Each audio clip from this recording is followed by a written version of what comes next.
We pulling? What's up? I'm Jim Fro, and this is the Ready Check Pull Boss Guide to Nexus-King Salhadaar on Normal and Heroic. Big thank you to our supporters on Patreon. We've completely overhauled our Patreon exclusive content this tier with early access, extended heroic walkthroughs, and a bunch more. So Saladar is the 7th boss of the raid, and it is one hell of a fight. It's got single target, cleave, big AoE moments, and there's a fat damage amp in the second intermission, so that's where you're going to want to bloodlust. Now, before you pull, you'll need to split the raid into 2 groups for Phase 1 and the first intermission platforms. Also for the first intermissions, you're going to want to assign 2 reliable interrupts and 2 AoE stuns per platform. This fight has a lot going on. The boss tries to mind control us, then hops on his dragon for a little bit. Once those fail, he calls in some homies and we have to go beat them up real quick. Then he eats his dragon to heal himself, and in the last phase, we need to destroy these star orbs to finally kill the boss. So here we go. Phase 1, you start by pulling the Nexus-King to the middle of the room. Right away, he channels Oathbound, which does big raid damage and gives everyone 3 stacks of the Oathbound debuff that you need to remove before Phase 2 starts, or you get mind controlled and you're dead. The way that you remove the stacks is by getting hit by the tank circle group soak, Conquer, but it's a bit tricky, so here's how it works.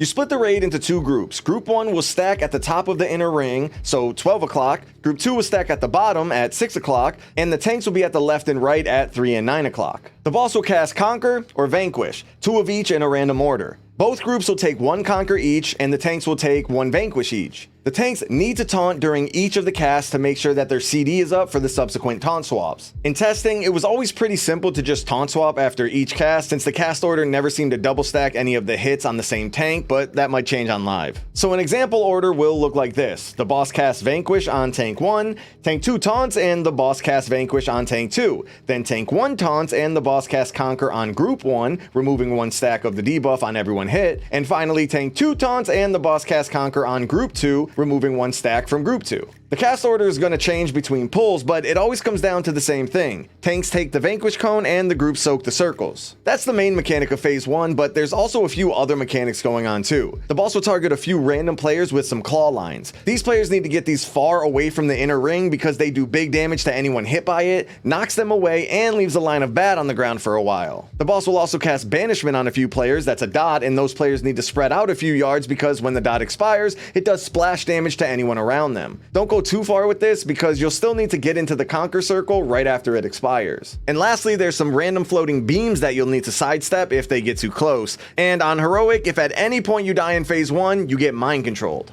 After the 3rd set of tank soaks and everyone has their debuff removed, the boss will do some big raid-wide damage and a big knockback before starting Phase 2, where the boss is riding the dragon and they both can be hit. In Phase 2, everyone needs to spread out around the platform. This is because you still get the claw line debuffs from Phase 1, but even more importantly, you now have some big circles that need to be taken to the edge of the platform. These need to be spread out as much as possible, utilizing the entire outer ring for the tank mechanic that's coming up. The boss will cast Cosmic Maw on the current tank. That's a massive hit and dot, and it increases the damage taken from the boss's frontal by 50%. This is where you'll taunt swap right at the end of the Cosmic Maw cast. The boss will then cast a big frontal and blast anyone hit by it for a ton of damage. What's even crazier is that the breaths get mirrored from the big circles that were dropped earlier. So it's super important that right before the frontal happens, everyone needs to look around to see where the frontals are going to go, because if anyone gets hit by one as a non-tank, you're dead. This is why it's important to spread those big circles out so everyone has room to dodge the frontals. On Heroic, the frontal damage from the tank, as well as anyone else that gets hit by the frontal, pulls up on the tank and then explodes as a big raid-wide hit at the end of the channel. So the tank that's taken the frontal needs to use a big defensive cooldown during the breath,